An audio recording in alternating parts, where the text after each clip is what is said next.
बात इन्होंने की टेनेंसी एक्ट में सोलर एनर्जी को लेकर कुछ बदलाव की बात इन्होंने कही। महात्मा जोधपुर दिव्यांग यूनिवर्सिटी के ऐसे कई विधेयक आज सरकार ने पेश किए, लेकिन जो इस बार जो एक अच्छे निर्णय जो निकल के आने चाहिए थे राजस्थान विधानसभा में, चूंकि मैं नया विधायक हूं और हमने पूरे प्रयास भी किया, राष्ट्रीय लोकतांत्रिक पार्टी ने इस प्रदेश की जनता के लिए चाहे बजरी माफिया हो, चाहे परिवहन घोटाले हो, चाहे आरपीएससी के अंदर जो पेपर लीक के मामले हो, युवाओं के हितों पे जो कुठाराघात सरकारों ने किया उनका मामला हो, और भारतीय जनता पार्टी और कांग्रेस की मिलाजुली का जो खेल और उसके बाद जो नूरा कुश्ती का खेल सदन के अंदर देखा, उससे जरूर जनता की गाड़ी कमाई का पैसा जब सदन चल रहा होता है और उसके अंदर विपक्ष का ऐसे मामलों में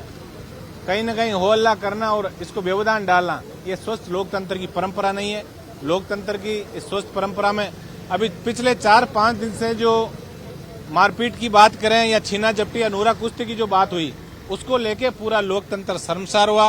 राजस्थान की विधानसभा का एक अच्छा इतिहास रहा है कि हो सकता है विचारधारा हमारी अलग हो, लेकिन हम सबका मकसद एक होना चाहिए कि राजस्थान प्रगति कैसे करे, यहाँ का युवा खुशहाल कैसे हो, यहाँ का किसान खुशहाल कैसे हो। लेकिन भारतीय जनता पार्टी भी पिछले 4.5 साल से विपक्षी भूमिका निभाने में पूरी तरह फेल रही।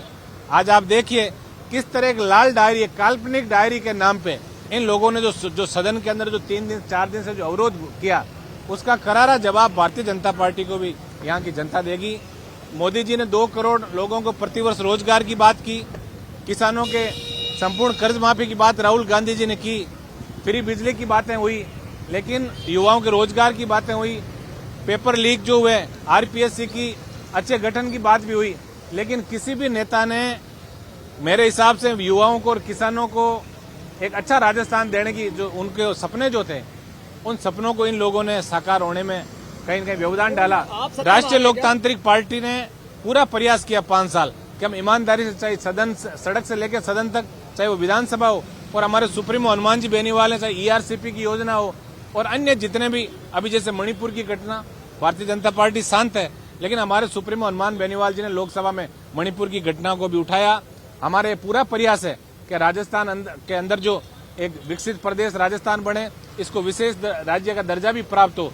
और किसान और जवान के मान सम्मान का झंडा राजस्थान में बुलंद हो। इसको लेके राष्ट्रीय लोकतांत्रिक पार्टी ने ईमानदारी से यहाँ विधानसभा के अंदर हर मुद्दे के ऊपर चर्चा में भाग लिया। आने वाले सदन में 3 विधायक संख्या, क्या संख्या बढ़ेगी, क्या रहेगा आपका, क्या लगता है आपको? देखिए, गठबंधन के लिए हमारे सुप्रीमो पहले ही कह चुके हैं कि भारतीय जनता पार्टी और कांग्रेस के अलावा जो हमारी समान विचारधारा के छोटे जो दल हैं, उन दलों के साथ मिलके और राजस्थान के अंदर हम 200 सीटों में प्रत्याशी उतारें।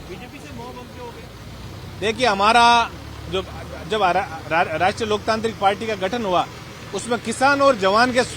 जो स्वाभिमान की बात है, वो हमारे लिए सबसे महत्वपूर्ण है। क्योंकि तीनों जो कृषि कानून आए देश के अंदर, उसके बाद जिस तरह किसानों को सादत देनी पड़ी, उससे हमारा बीजेपी से गठबंधन टूट गया।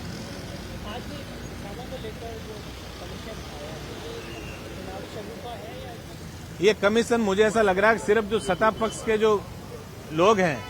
उनको कहीं न कहीं जो रिटायर हो रहे हैं आईएएस या कहीं ऐसे नेता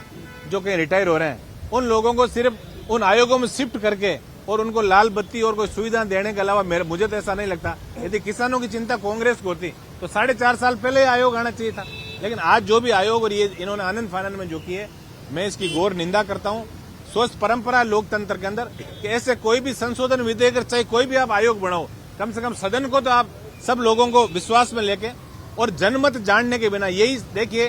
राजस्थान के अंदर विशेष रूप से रहा है कांग्रेस शासन में कि इन्होंने कोई भी चाहे विधेयक बनाया हो, चाहे कोई सा संशोधन विधेयक लेके आए हो, इन्होंने जनमत जानने का प्रयास नहीं किया। लोगों की भावनाओं को, लोगों के विचारों को इन लोगों